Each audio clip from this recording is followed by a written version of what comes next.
Hey guys, welcome back to Clownfish TV. This is Kneon. I'm not here with Geeky Sparkles. I'm going to talk about something she does not care at all about, and that would be Star Trek. And I don't care about Star Trek anymore either, and I definitely do not care about Starfleet Academy. I watched the trailer for it. I'm like, yeah, this looks really freaking lame. It's like a CW show. Right? The Orville takes itself more seriously than this show seems to be taking itself. Now we've got a new poster out there. It looks like a 90s sitcom. And I understand it's a joke. I get it's a joke. But so is the entire franchise at this point. And it can't end soon enough. Let's just reboot it. Pretend this whole era of Star Trek, the JJ Abrams verse, the Kelvin timeline, whatever the hell we're calling it, let's just pretend it didn't happen. You know what? Let's just pretend it never happened. Step over it.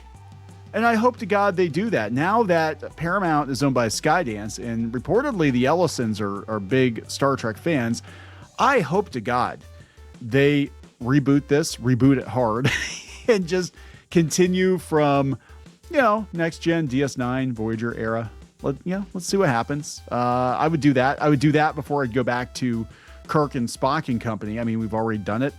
You can't top the original Star Trek, right? For the depictions of those characters. Don't try. I think it was a mistake to even try. And look, the first couple of Star Trek movies, the Chris Pine movies, Abrams movies, they were okay for, action movies or whatever. But I thought they were going to be one-offs. I didn't think they were going to, reboot the whole damn timeline.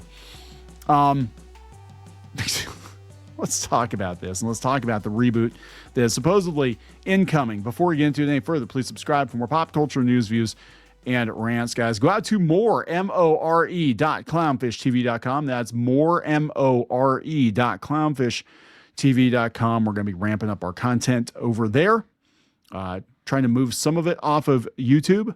You still will get YouTube videos, but we're just going to do the main videos over here. The rest of the stuff is going to be over there at more.clownfishtv.com. There we go. So this is something else. Let's go out to Twitter. Starfleet Academy poster shows cadets lounging in a new promo. All right, so here is the full image. Looks very Riverdale, very 90210. Trek Central wants to know if you will be watching the pitch, Friends but in Space. Matt Moylan from Udon. Endless trash. I agree 100%. Oh my God. It just looks really, really, really, really bad. It's like 90210 but in space. I'll watch up until it becomes propaganda and they'll turn it off. So about 30 seconds into it, probably. This show feels like you expect you'll make it all the way through the intro. This show feels like a relic from 2018, 2020, somewhere in there, right? From what I've seen, I'm like, this had to have been greenlit a few years ago. I'm a huge Star Trek fan, so no, I will not be watching this. Yeah. Hopefully they don't have sex with each other.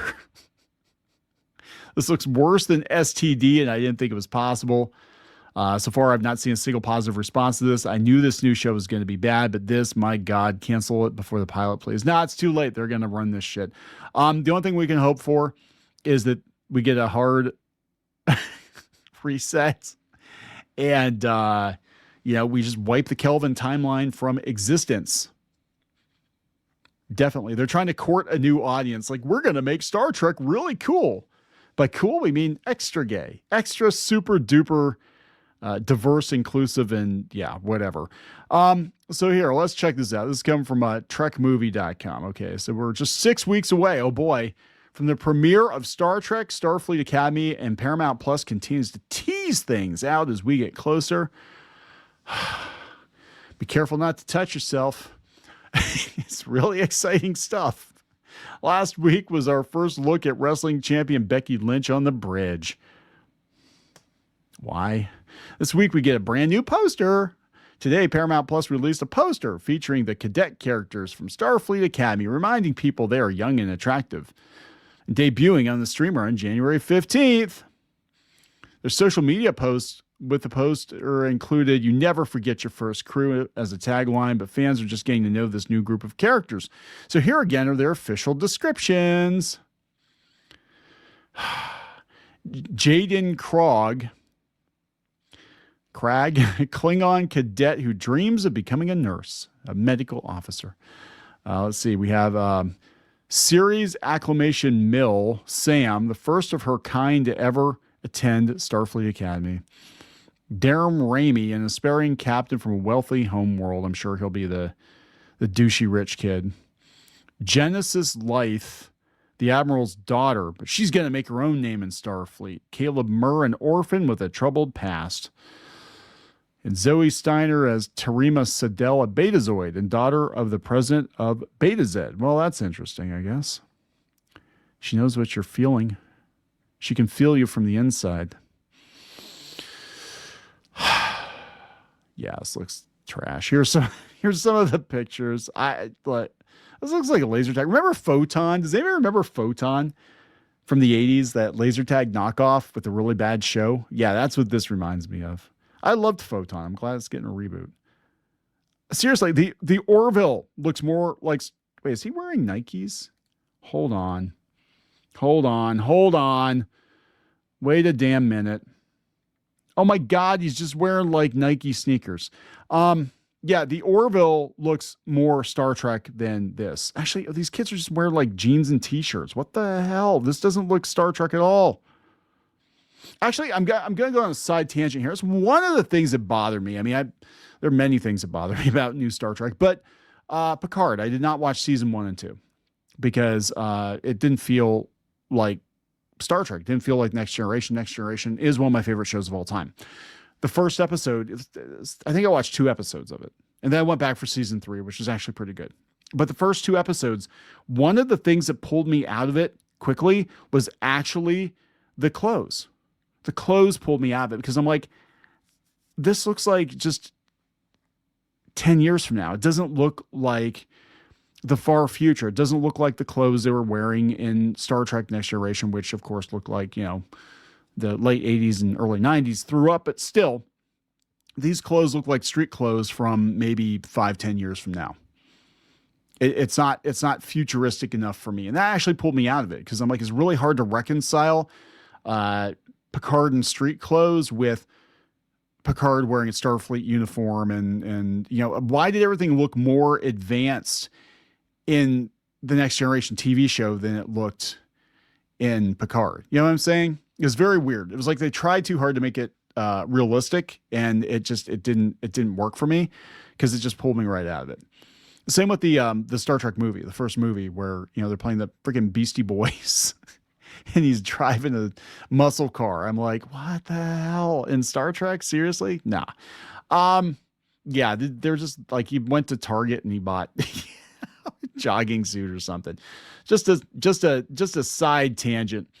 So the word on the street is that they're going to reboot Star Trek completely. And this is coming from Fandom Pulse. I know they've been covering Star Trek. They supposedly have insider information, which I believe. I know John Trent has had insider information. I believe JDA has had insider information in the past.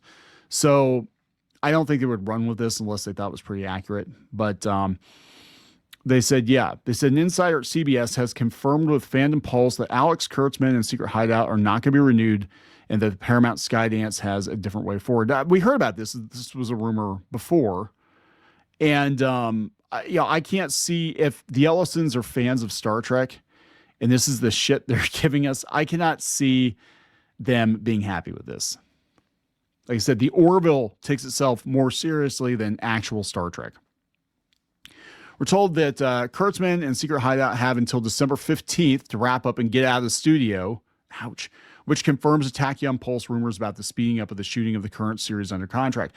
Again, people are like, why don't they just pull it? Why don't they just pull it? There are contracts, right? And they've already committed funds to this thing. And even if it's a fucking disaster, they still probably have to release it. And they've already spent millions and millions of dollars on it, even though it doesn't really look like it. They probably have spent millions and millions of dollars on it.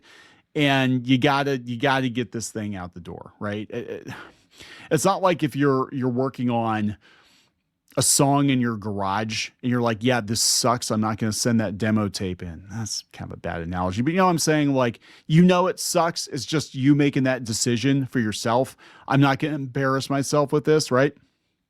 They can't really do that with the studio. They got all kinds of contracts in place and they got to release it because there's a lot of jobs and money and shit. And, you know, worst case scenario, they release it. It's a huge failure. They take a write down and be like, yeah, that was a huge bomb. Or they use it as justification for rebooting Star Trek completely. The CBS Insider, again, according to Fan Pulse, the CBS Insider also reported that they view anything Kurtzman and Secret Hideout made as non-canon and set in an alternate universe, which technically it was. The Kelvin timeline was an offshoot of the main, what do they call that? Is it the A timeline, the Alpha timeline? I forget. But it was an offshoot. It's basically a what if. I mean, what they need to do is go back in time and stop the whole Spock thing from happening. Be like, Spock, you sit your ass here. You don't time travel. Knock it off. You know, it's not happening. And they could do it. You could undo it, right? I mean, they've wiped out entire timelines in single episodes of Star Trek on many, many occasions. Like, yeah, that whole pocket universe, yeah, it's just gone. It's just gone. Never happened. It's also once again confirmed that there will be no JJ Abrams Star Trek 4 to be produced. Yeah, that is apparently done. They're done with it. And on top of this, the idea of a Star Trek Origins film is also likely going to be put on the wayside. Let's not go back to Kirk and Spock. Let's not recast them again. We don't need to do that. I mean, I thought Strange New Worlds was kind of an interesting idea because we didn't really see much of Pike, but I would say it's probably the least bad, the least bad of this era of Star Trek. At least it passes for something resembling Star Trek. But again, in no universe should the Orville be better than actual Star Trek. And it is. Just put Seth MacFarlane in charge, right? Just put him in charge. I can't believe I'm saying that. Like, Seth MacFarlane could actually save Star Trek. Paramount Skydance believes that future projects on streaming will cost 25% of what Kurtzman and Secret Hideout were budgeted because of the cost efficiencies of bringing Star Trek in-house and also with the future prospects of AI. Oh boy. CBS insiders also say there has been insurance taken out in the studio where Secret Hideout is currently filming Trek. Are they going to burn it down? They're set to commence construction, but it's not known what they're building at this time. There's also news confirming the previous rumors that Starfleet Academy is canceled prior to its even airing the first season. That happens a lot too, and they're not going to tell you that. It's kind of what happened with Cowboy Bebop. Like, they knew it was going to be a freaking disaster at Netflix, and it didn't get out that it was canceled until a couple days after the show dropped, but they knew it was too expensive and it was going to be a disaster. They're going to put on a good face. They're not going to be like, yeah, we canceled this show already. They're going to be like, no, guys, go watch the show. Honest, go watch it. Get that watch time in. Then like a week later, it's like, yeah, it's gone. It's canceled. But we're going in a brave new direction. The insider also believes that the Star Trek United project, a rumor that Scott Bakula, Michael Sussman will be coming back because of Archer, that actually be kind of cool, is likely to go forward as a miniseries or movie. I'd be okay with that. I actually liked Enterprise. I liked Enterprise quite a bit. I didn't like it it was okay at first, but at least even Enterprise felt like Star Trek, right? Like 90s, early 2000s Star Trek had a certain feel to it, a certain vibe to it. Again, captured almost perfectly by the Orville, by the way. Except for the first couple episodes, the Orville was god awful, and I actually skipped out on the series for years because I'm like, I don't want a parody of Star Trek. I want actual Star Trek. But yeah, apparently it was just to get his foot in the door with it. Anyway, on top of this, rumblings around the studio are that Starfleet Academy is beyond the disaster that fans were expecting. It's circulating that the new outing from Kurtzman and Company is worse than Section 31, the most universally reviled outing of all Star Trek to date, panned by fans and critics alike, despite an astronomical budget and their attempts to pull out all the stops to make a glitzy production. God. That's one I forgot that existed, and I pretend this era of Star Trek does not exist. What the hell is up with the Klingons? We were concerned about dark elves having coal black skin, that was racist. but the Klingons in Discovery have black skin. Yeah, it's like, what the, whatever. Finally, we're told, based on the new merger and discussions with Skydance and the FEC, the new Star Trek will be under orders to tone down the woke elements of the show that Kurtzman amped up to absurd degrees during his tenure. We still do not know who the new showrunner will be. Yeah, they're talking about the new film by the Dungeons and Dragons guys, Honor Among Thieves, which I have said before. I will recant every bad thing I said about that movie. I actually thought it was pretty good for what it was. I mean, it was basically D&D for normies, but for what it was, I thought it was pretty good. And they really did that film dirty with the marketing. And I think it might have actually been those guys that were out there doing interviews talking about, toxic masculinity, and we're going to make the male characters more feminine and blah, blah, blah, blah, blah. And then people didn't go see the movie because of that. Well, that and the OGL debacle just happened. The OGL debacle, the D&D OGL drama. Look it up. Google it. OGL 1.1, where they basically yanked the open game license, pissed off a huge portion of their player base, and they just had to release the movie like a couple of weeks after that went to hell. So yeah, but I cannot wait for this to get gone. Even if the next version of Star Trek isn't that good, just to know that this has been wiped from existence would do my heart wonders. I'm just saying, just pretend it doesn't exist. I've kind of gotten to that point with everything now. That's what I love about headcanon. It's like Star Wars. Yeah, it's like, okay, real Star Wars is whatever George Lucas was directly involved in, and everything else, it's just bad fanfic. I don't need to canonize it in my head, because anymore, nothing means anything anyway, because they're just going to reboot it. So, if you don't want to watch the new version of the show, don't watch it. And a lot of people are choosing not to watch new entertainment. We've been doing videos talking about how even Gen Z are going back and watching older TV shows. They're not watching the new shit. So any Gen Z listeners, go watch Star Trek The Next Generation. The first season or two, it's a little rough, but it is some of the finest television ever produced, ever in the history of mankind. I'm just telling you. And also Northern Exposure is another really good one that I keep telling people about. A lot of people don't even remember that show. And it was popular for about 2 years, but it was a very, very good television, way ahead of its time. This shit's going to be gone and forgotten. Yeah, as soon as they reboot, it's over. Like nobody's going to look back on Discovery with the nostalgia that people look back on Next Gen and Deep Space Nine with now, right? Even Enterprise, like people bagged on Enterprise, but people were even like, God, I wish it was that good. I wish Star Trek was that good now. I'm going to wrap it up. Please subscribe. We'll talk later.